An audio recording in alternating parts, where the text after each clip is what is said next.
What's up, Broncos Country? Man, I can't take it anymore. This roller coaster of injury news about the Denver Broncos is destroying me inside. We've got brutal news that nobody's telling the complete truth about, but also a huge positive that could change everything in the game against the Chiefs. And today, I'm going to tell you exactly what's happening with J.K. Dobbins, Pat Certain, and that secret that insiders are hiding about Sean Payton's strategy that could explode against Kansas City. I'm a Broncos fanatic. I follow every move the team makes, every breath Sean Payton takes, and I talk to sources close to the locker room to bring you what nobody is saying in the major headlines. And there's a bombshell detail about Marvin Mims's return and a secret play involving our running back roster that's going to make the Chiefs sleep on it. But you need to stick with me until the end, because this is going to change your view of this Sunday's game. If you're new here, let me tell you, this is real Broncos country. No whining, no cold analysis without emotion. Here we live and die with this team, and if you're like that too, hit that like and subscribe because it helps the channel a lot to grow and bring more exclusive Denver Broncos content to you. Look, I always start with the good news. That's my style. Glass half full, you know. So get ready for this. Marvin Mims Jr. is coming back Sunday against the Kansas City Chiefs after being out 2 whole games because of that horrible concussion that shouldn't have even happened. Man, that play against the Dallas Cowboys was criminal. He should have been substituted right then. But no. And now everything indicates our explosive kid is back. And look, this is crucial for our offense to really work. Did you watch that deplorable Monday Night Football game last night?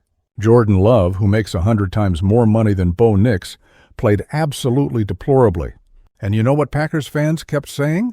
Oh, but it's because Tucker Kraft wasn't there. He opens up the whole offense. Well, telling you, Marvin Mims is as important to the Denver Broncos offense as that tight end is to the Packers. And check this out. He's coming back.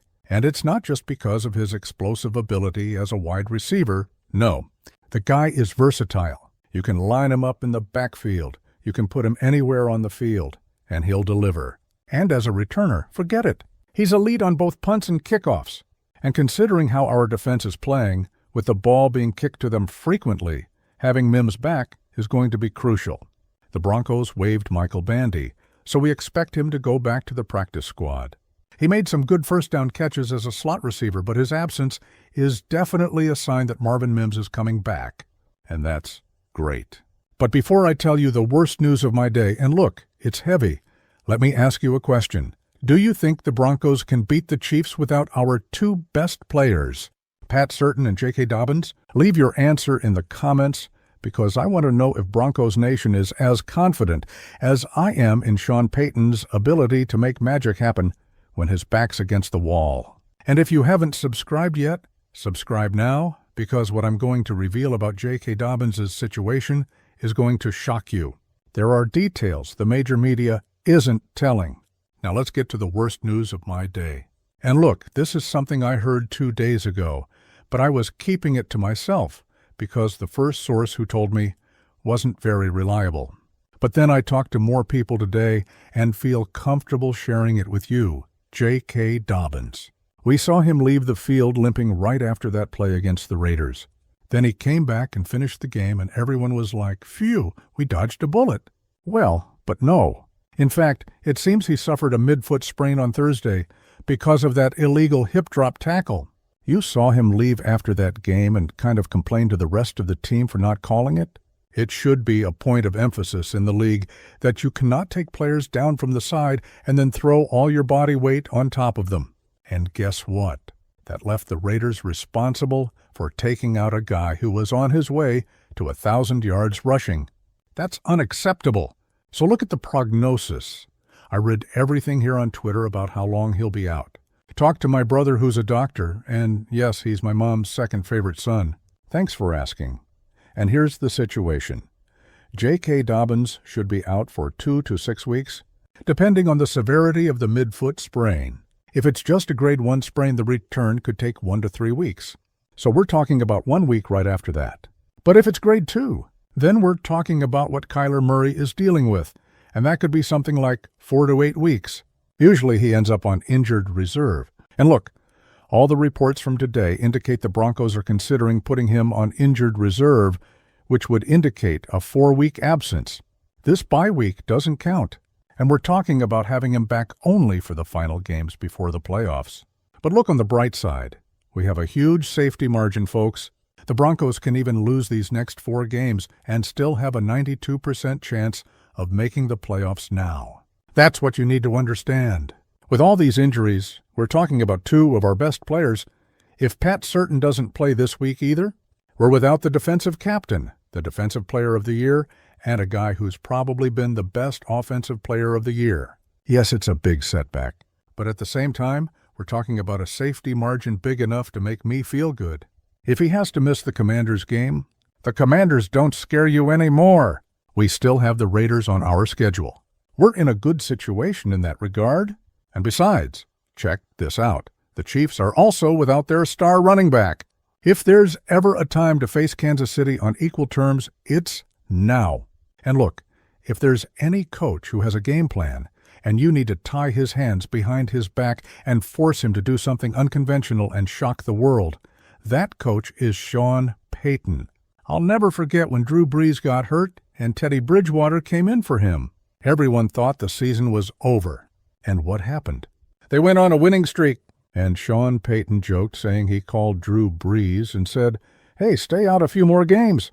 Like, I think you back someone into a corner, make that person throw everything away and create something from scratch? Sean Payton's the one who gives you the confidence to do that. So Look, I'm super bummed for JK because I really like him. We know he's been considered injury-prone, but I disagree. It was an accidental injury caused by an illegal tackle. That doesn't mean he's injury-prone. And I love the fact that we're going to have him back for the playoffs, for the home stretch of the season, which is exactly what we want. Despite the Broncos having Pat Certain, Alex Singleton, and obviously J.K. Dobbins out, none of these players suffered season-ending injuries like we see all over the internet with other teams. So that's definitely a huge positive. The question is, who will be the next running back we put on the field?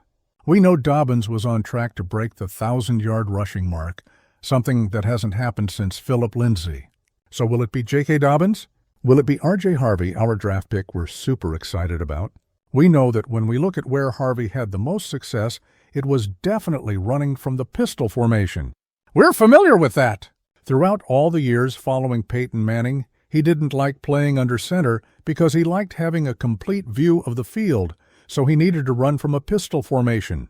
So does Sean Payton simply adopt a more aggressive approach and use the pistol formation, knowing it combines Bo Nix's tempo strength with the ability to play at an accelerated pace? Or does he remain the main running back? Or do you keep him as a change-of-pace running back and instead give more opportunities to other players? Will Jaleel McLaughlin be replaced? We know he was out of several games as a coach's decision, but Sean Payton trusts him a lot. The fact that you kept him on the roster, even without giving him the game uniform in most games, shows he still trusts him a lot. Would you do something completely crazy and put Marvin Mims back there? Or would it be Tyler Beatty? Or, as many are saying, we also have a guy we're hiding on our practice squad who is the exact copy of a former Sean Payton running back. Deuce Vaughn, and you can see a lot of potential in him. I made a video about him during the preseason that you can watch to see what Deuce Vaughn can bring. But tell me in the comments, who do you think will be the main running back now? Will it be Tyler Beatty? We also remember last year when you put Beatty in the mix. I think it was week 3 against the Tampa Bay Buccaneers, and nobody had any idea who this guy was. But he was phenomenal until he had that back injury against the Jets. So I think Sean Payton backed himself into a corner. That's exactly where I want Sean Payton. And I think the Broncos now have reason to realize they're playing with their backs against the wall. They're without Pat Certain. They're without Alex Singleton. Obviously, we're without J.K. Dobbins. I think that's where you're going to see some of the coolest and most innovative things around here. And the fact is that Bo Nix didn't play well in the last game. Everyone's judging him and saying he's not good. Watch how he plays when the competition is the toughest of all. Look at how he played when he went to Philadelphia and simply crushed it in the fourth quarter, stealing the victory. He's a franchise quarterback and had some of his best performances against this team he's going to face. We're going to play at home as underdogs for the first time since last year, when the Steelers came to town at the beginning of Bo Nix's time with the Denver Broncos. And I think they feel the whole world doubts them. And that's what you want for these guys, to keep them young and hungry. Bo Nix is 48 completions on 59 attempts, almost 600 passing yards and 0 interceptions, 6 touchdowns. He's phenomenal. And we still have these idealized Chiefs like they're Super Bowl champions, a great dynasty. The truth is the Chiefs have only won one road game all season, and it wasn't even a convincing win. And it was against the Giants before Jackson Dart arrived. A horrible team that didn't play well. So they're coming to a place that's going to be insane, that believes in our quarterback, that believes in this team and loves this team, and that's going to be as loud as we've ever seen in Denver. We've won 10 straight games at home, at altitude. I love our chances. And so does Nick Bonito. He commented on a cool event he and his teammates did, where they handed out turkeys to families and said, "Hey, if we want to be the best, we have to beat the best." That's what we've been preparing for. We want to win this division, and we have a lot of faith in this team. I love seeing that. They're excited about this opportunity to basically eliminate the Chiefs from playoff contention. They'd have to do something extraordinary and string together a winning streak if they want to have a chance in this division. If they lose this game and go back to a 500 record, it would be a perfect situation. And beyond the concern about J.K. Dobbins' situation, many of our upcoming opponents are ruling out some of their star players. The Packers not only lost Tucker Kraft, their starting tight end who's a game-changing player, but they also had a leg fracture to one of their starting offensive linemen. And we found out we're playing the Jaguars, who won't have a fantastic receiver or a fantastic cornerback. And folks, I need to reiterate the fact that this Broncos team and the way they believe in each other and support each other is not common. More and more news keeps coming out about Alex Singleton. He had testicular cancer. We talked about it yesterday, but he ended up having surgery to remove the cancer. And it's simply amazing to see George Payton waiting in the medical room with his family until everything is resolved. That's something you don't see in other organizations in the league.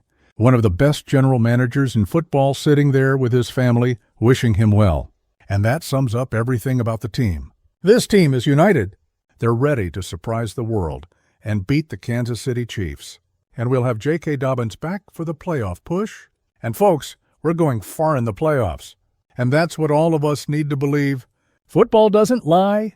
If you believe in the Denver Broncos, if you believe in Broncos Country, if you believe Sunday is going to be the day we dominate the Chiefs at Mile High, hit that like, subscribe to the channel, turn on notifications, and share this video with all the Broncos fans, you know. In the comments, tell me, who do you think should be the starting running back against the Chiefs? R.J. Harvey, Tyler Beatty, Deuce Vaughn? Or do you think J.K. will find a way to play even injured? Go Broncos.